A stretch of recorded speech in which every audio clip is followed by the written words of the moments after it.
Так уверенно начали, Хед. Ну и вопросы у вас. Я даже не знаю, какой вариант выбрать. Некоторые, когда не знают, просто по красоте слова выбирают. Я так предыдущий вопрос отгадала. Но, альхамдулиллах, сейчас у меня настолько хорошие родители и настолько прекрасные дети. Это прекрасное чувство на самом деле. Да.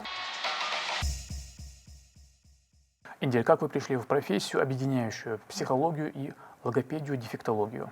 Так как в нашей республике уже развита проблема детей с психологическими заболеваниями, эмоциональными, как мы знаем, что психология изучает поведение детей, логопед это уже устраняет дефекты детей, связанные с речью. Пришла я к тому, что у меня уже было случай в жизни, захотелось помочь детям и самореализоваться. С какими запросами вы чаще всего встречаетесь? ЗПР, аутизм, задержка речи у них уже выявленная с 3 лет уже у детей. Бывает, дети уже говорят с 5 лет, уже с трудом говорят дети с 5. Путаница букв у них Лена, Ре, Мэн, Шейна, Зе. Но чаще уже встречаются аутистические дети, чаще аутизм. Если говорить о причинах, какие вот причины вы видите в этом? Причины, не могу сказать, что это наследственно. Могут быть уже в период, можно сказать, взросления детей, всякие травмы головные. И даже семья влияет на это. Можно еще сказать, что ребенок бывает психологически не готовый, часто путает с этим. Можно еще сказать, что если ребенок в школе не готов, родители говорят: о, ленивый, ленивый, а он уже психологически, даже, можно сказать, эмоционально не готовый ребенок. Вот эмоциональная неготовность, это, да, в чем это выражается? Чаще ребенок в себе замыкается, не отвечает, не дружит, не играется с детьми. Он вообще хочет один сидеть, ни с кем контакт, ни на с кем контакт он не идет, можно и так сказать. Вот таких детей мы сейчас называем солнечные, а раньше, можно сказать, ленивые, не хотят учиться. Вот такой-то его отец тоже так был, нет. Это уже зависит от психологии самого ребенка. Учитель должен понимать, что с ним что-то не так. Отводит его к психологу, психолог, естественно, проводит беседу и так далее. Вот мы же встречаем взрослых людей, которые, скажем так, любят одиночество, замкнутые в себе, может, это норма? Просто это уже маленькие вот такие. Это уже идет с детства, можно сказать. Своевременно неоказанная помощь, можно сказать. Мало разговаривать с детьми, например. Чаще ребенок проводит уже с гаджетами, да? Мамочка в делах, папочка на работе. Чаще они в день могут уделить ребенку максимум час-полтора. Все уже после 9 ребенок уже спит. И чаще всего он проводит время или в школе, или в садике. Поэтому ребенок или воспитатель больше знает, чем родители. Вот эти взрослые, да, которые любят вот одиночество, вот такие замкнутые в себе, у которых мало друзей, это получается не норма. Нет, это уже не норма. Хорошо, идея. Хейд, вот вас, как воспитателя, что привлекает вот в работе с детьми? Чаще всего это любовь к детям. Вообще воспитатель — это очень творческая и разнообразная работа.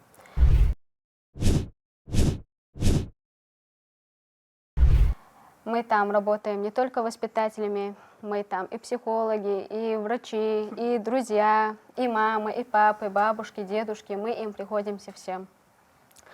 Все свое время, практически основную часть, дети проводят в саду. И они чаще остаются с воспитателем, чем нежели с родными или с мамой или папой. Каждый день у нас вообще дети сейчас непредсказуемы, и один день у нас не похож на другой. Каждый день у нас бывает разнообразно. Вообще, я научилась в этой профессии видеть мир глазами детей. И в основном у меня профессия учитель начальных классов, но меня больше всего тянет на профессию воспитателя, потому что это маленькие дети, с ними каждый день я много чего узнаю, познаю, особенно мне хочется каждый день их радовать какими-то новыми идеями, потому что это малыши, чуть что, и для них это сразу уже вау, они всему радуются, даже мелочи. И больше всего, как это сказать, я залипла на том, что я ощущаю чувство нужности, важности. Вот это меня больше всего радует в своей профессии. Это прекрасное чувство на самом деле. Как вы выстраиваете свою работу, чтобы подготовить этих детей к школе, учитывая вашу специальность, ваше образование учителя начальных классов? Вообще в последние годы у меня подготовительные группы. Вот за годом мне дают подготовительные группы. Мы хоть и не обязаны, но мы готовим детей к школьной программе. Хотя сейчас эта школьная программа далеко не такая, как была тогда, когда училась я. Мы первый класс проходили с азов. До конца этого года мы писали палочки, работали над каллиграфией, но сейчас дети уже при походе в первый класс должны узнать и буквы, и цифры, и читать, и писать, хотя этого не должно было быть. Это слишком большая нагрузка для детей. И во многом сейчас детям уже не интересен этот период первого класса, потому что они уже его проходили. Хорошо, пожелаем вам удачи вообще в вашей работе, Большое такой важной. Давайте мы начнем нашу игру. Если вы готовы, у нас 10 вопросов и 3 подсказки, из которых вам необходимо выбрать оптимальный для вас 2. Это 50 на 50, право на ошибку и звонок другу. Что выберете? 50 на 50. Давай лучше, ага. Звонок другу мы делать не будем. И право на ошибку, да? Право на ошибку. Хорошо. И первый наш вопрос звучит так. Кто обычно советует искать зону комфорта? Кот, официант, психолог, министр финансов? Можно Это нажать, больше да? всего к тебе. Нет, это, наверное, я буду уже нажимать. Вы можете как-то ответить. Официант, не Да, кот. искать зону комфорта. Но психолог — это тот человек, который дает советы. Код сразу же исключаем. Он не может Остается давать вариант С. медицинские диагнозы, не препараты посоветовать. Давайте психолог. Правильный ответ. Психолог, зона комфорта – это среда, где привычный образ жизни поддерживается с наименьшими усилиями. Второй вопрос. Как заканчивается известная пословица «В споре рождается ясность, знание, понимание, истина». Вообще там рождается и понимание, и ясность, да, и и все всё. вместе. Несмотря на Скорее знания, всего, мне так кажется, вариант ответа Д. Истина. В споре рождается истина. Абсолютно верный ответ. Третий вопрос. Чем окропляли основание каменной башни в старину перед началом строительства? Кровью жертвенных животных, благовониями, мясным бульоном, медом. Мясной бульон в это время был дефицит, как и мед. С благовонием. А благовоний было много. Да. Ответ варианта А. Уверена. Кровью жертвенных животных. Строительству башни предшествовало магическое действие. Сначала проверяли благоприятность места, затем приносили в жертву животное. Часто овцу, но зажиточные семьи могли и быка.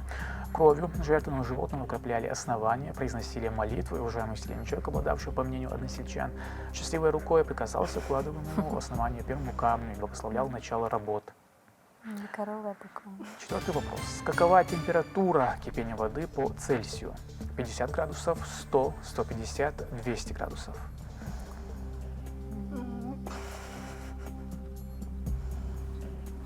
Цельсий. Может, подсказкой воспользуемся? Давайте 50 на 50. И у вас остается А и Б. Давайте А 50, потому что кипение тоже зовут. Может, Б, А и Б. 50 или 100? Ну, давай тогда Б. Или А. Вариант Б. Температура кипения воды на Земле изменяется в зависимости от высоты. Она составляет 100 градусов на уровне моря и падает до 69 на вершине Эвереста. Пятый вопрос. Какая особенная река течет в ЮАР? Оранжевая, зеленая, синяя, черная. Я знаю, что не бывает зеленая река. Черная река. Даже если оранжевая форма, да? На юге Африки, по-моему, из Англии есть такая вода. Там вообще их много в ЮАР, Да. но особая особенное. Внутри часть все равно попадает в юарики. Вообще я помню, что у нас еще в школе по географии, вот это про оранжевую мы говорили, там у них какая-то особенность была, но я не знаю, что это за особенность. Ну давай тогда А выберем. Но и название этой реке дали не от цвета, по-моему, там был принц, я не помню. Давайте оранжевая, вот вариант А. Река Оранжевая протекает в основном ЮАР. Свое название она получила от Роберта Гордона, который посвятил ее правителю Голландии, принцу Вильгельму Оранскому и Оранской династии. В русском языке из-за ошибки перевода закрепилось название Оранжевое вместо более точного Оранское.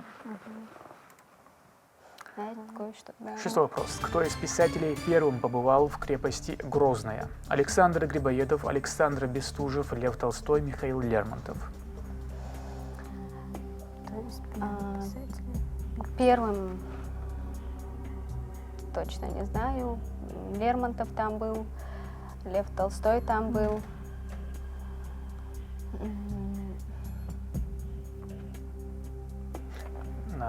Дополню вас, там был и Александр Грибоедов, и Александр Бестужев. Мгм. Но я просто помню вот их произведения, поэтому говорю. Александр Бестужев, Александр Грибоедов. —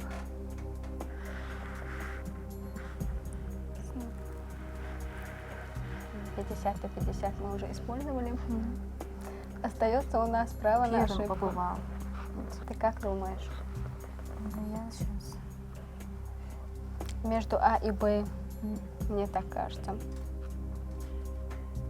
Или Александр Грибоедов, или Александр Бестужев.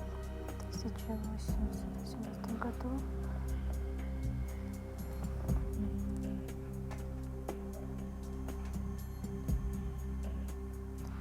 Рискнем? Давай.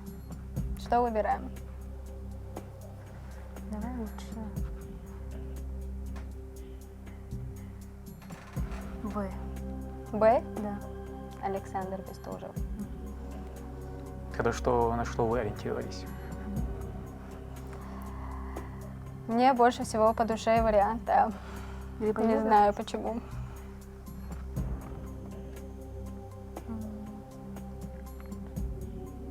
Давай тогда А. Александр Грибоедов. Это окончательный ответ? Да. У нас же есть право на ошибку. А. Александр Грибоедов начал свое знакомство с Кавказом в нашем крае, став первым русским писателем, посетившим крепость Грозная в 1818 году. Но вот право на ошибку его надо оговорить, что вы Да? пользуетесь. Поэтому Ну, у так нас это... тогда осталось, да? Да. Хеда, с какими трудностями чаще всего вы сталкиваетесь в работе с дошкольниками и как вы решаете это? С какими трудностями? С разными, но в основном это непослушные дети. Очень агрессивные дети. И чаще всего, к большому сожалению, не столько дети, насколько их родители.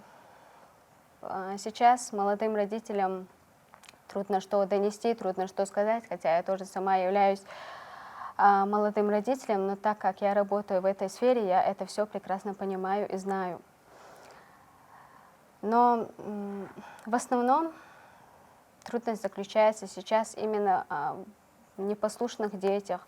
Каждому надо найти индивидуальный подход. С каждым, например, с одним ты поговоришь красиво, ласково, он все поймет. Другому ты будешь орать, кричать, пытаться доносить это каким-то образом, он все равно не понимает. Каждому ребенку нужен индивидуальный подход. И это очень сложно, требуется очень-очень и очень много терпения. И оно у меня, как видите, есть.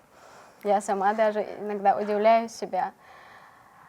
Но, альхамдулиллах, сейчас у меня настолько хорошие родители и настолько прекрасные дети, что в этом году я вообще никаких трудностей и не чувствую.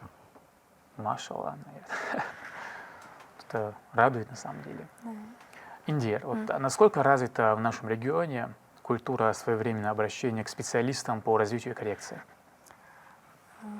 Чаще приходит запоздало. Родители уже. Она, конечно, всесторонне развита. С каждым годом она уже усовершенствована. новые технологии, АБ-терапия. Но они запоздалые уже. Год-полтора. Например, чаще всего аутизм выявляется после 3 лет. Родители приходят в 5 лет, в 4 лет. Есть признаки, конечно, до 3 лет, но чаще психиатр уже утвердительно говорит, что в 3 года можно уже ставить такой диагноз, серьезный такой диагноз, например. АЗП уже выявляется 2 года, 2,5 года у ребенка. Базовые знания детей запоздалые, например. Вот эта проблема заключается в, скажем так, необразованности родителей или просто нежелании принять, что ребенок вот такой вот. 50 на Скорее всего, 50. Мгм. Родители Основной умом второй понимают, но чаще, как мы знаем, в нашей республике Не хочет принимать. отказываются. Я говорю, я знаю, я говорю, я знаю, но чаще второй родитель это не признает. Слово лень, лениться не хочет. У них в лексионе в каждом втором. Но чаще оба родителя приходят, конечно, советуются, следуют нашим инструкциям. Хорошо. Нашим социумом, можно так сказать, это не принято обсуждать, говорят. Все же Да. считается, что его ребенок самый идеальный. Продолжим нашу игру.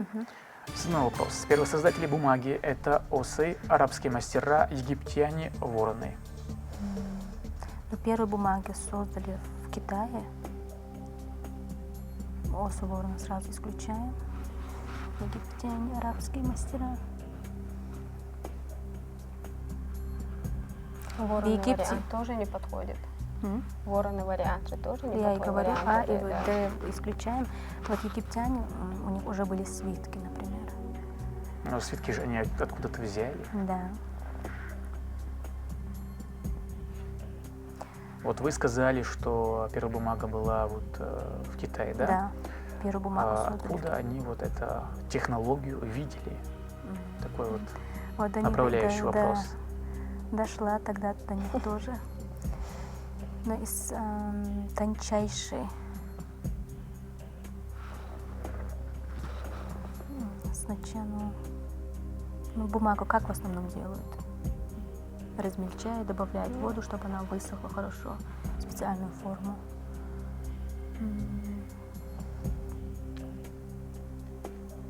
Я за арабские мастера, как ты думаешь? А может, право на ошибку? Седьмой вопрос. Египтяне. Давайте право на ошибку и вариант Б. Так, Хейда, вы согласны с этим? Я соглашусь с ним. Это неправильный вариант ответа. Изобретение классической бумаги с проклейкой в массе датируется 105 годом нашей эры и связано с именем Цай Луня. Будучи министром, советником в Китае, он был поставлен перед задачей создания более экономичного, простого производства пищевого материала. Решение пришло после изучения гнезд ос. Прочный тонкий материал, из которого осы строили свои жилища, стал идеальной основой для нового изобретения. Ответ правильный А. Представь, да, никогда бы не думала. Узнали много Но я чего. знала, что они в первый Китае его сделали. 8 вопрос. Что изучает селенолог? Луну, Солнце, звезды, космос? Астероид. Так уверенно начали. Солнце это Вообще мне почему-то кажется, что вариант А. Луну. Да. Чуть не сказала С. Чуть не сказала С, да. Звезды, да. Нет, вариант С я не думаю. Ну давайте А вариант. Селенолог — это специалист, изучающий Луну, ее геологию, химический состав и физические свойства. Абсолютно верный ответ. 9 вопрос. Какое небесное тело не классифицируется как астероид? Титания, Фидес, Сильвия, Астрея. Ну и вопросы у вас. Ну, это уже 9, это предпоследнее. Какое небесное конечно, тело нет. не классифицируется как астероид? Ну, красивое Ну, название. астероидов уже много. Да. Но как раз здесь мы говорим о том, что не является астероидом, а спутником уже. Название Я даже не знаю, какой вариант выбрать. Даже А какой вам предположить. нравится больше? Некоторые, когда не знают, просто по красоте слова убирают Я так предыдущий вопрос отгадала. Ну, может, Давай здесь еще тоже. раз. Мне симпатизируют А и Д. Давай тогда А. Давай. Титания. Титаник – крупнейший из известных спутников Урана и восьмой по величине естественный спутник в Солнечной системе. Он был открыт Уильямом Гершелем 11 января 1787 года, спустя 6 лет после открытия самой планеты Уран. Спутник назван в честь Титании, королевы феи из произведения Уильяма Шекспира «Сон в летнюю ночь». 10-й вопрос. Как вы думаете, про что будет? У вас догадки? Если есть вообще. Надеюсь, самый простой вопрос будет. 10-й вопрос звучит так. Какое первоначальное название носил бульвар Махмуда Эсамбаева? Дундуковская, Граничная, Михайловская, Александровская. Мне вообще нравятся по большей все части. вопросы про город Грозный. Исторический вопрос. Смотри, Махмуд Эсамбаев переименовали, по-моему, в 2003 году, да?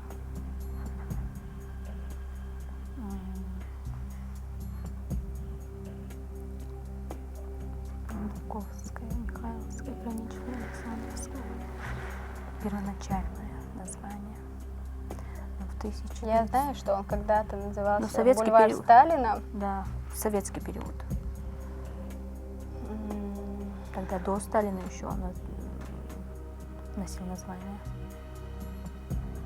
Давай А вариант. Очень смешной. Ну, Дуковская. Или можно Д. Назван, наверное, в честь кого-то. Ну, Хорошо. Михайловская или Александровская тоже, наверное, Да. в честь кого-то. Вот величественно звучит С и А. Нет, не А. С и Д звучит величественно. Но выбираем самый такой трешовый Да. А, да? Давай, да. Это одна из первых улиц Грозного. Первоначально она была названа в честь командующего Кавказским военным округом и главноуправляющего гражданской частью на Кавказе Тандукова-Корсакова. Абсолютно верный ответ. В 60-е годы она переименована в проспект Революции, и в 2003 году бульвар переименован в честь Махмуда Эсамбаева. Абсолютно Да. верный ответ. Вот сейчас, прогуливаясь, вы будете знать, в принципе, историю этого Да. бульвара. Красивый бульвар, кстати. Да. Индира Хеда, вы абсолютные победители. Поздравляю вас с победой. Спасибо. И небольшой подарок от Большое. телеканала. Большое спасибо. Спасибо большое. Подарки получать мы любим. Да. Я много чего нового узнала. Например, об осах. Что они помогают делать бумагу. Яркие впечатления. Что на рейсах. Большое спасибо. Мне тоже было приятно. В самом начале игры я очень сильно волновалась, потому что для меня это впервые, но игра была хорошей. Спасибо вам. Спасибо вам, что пришли и за эту интересную, хорошую игру. ЛС Хелшин дал я объективе.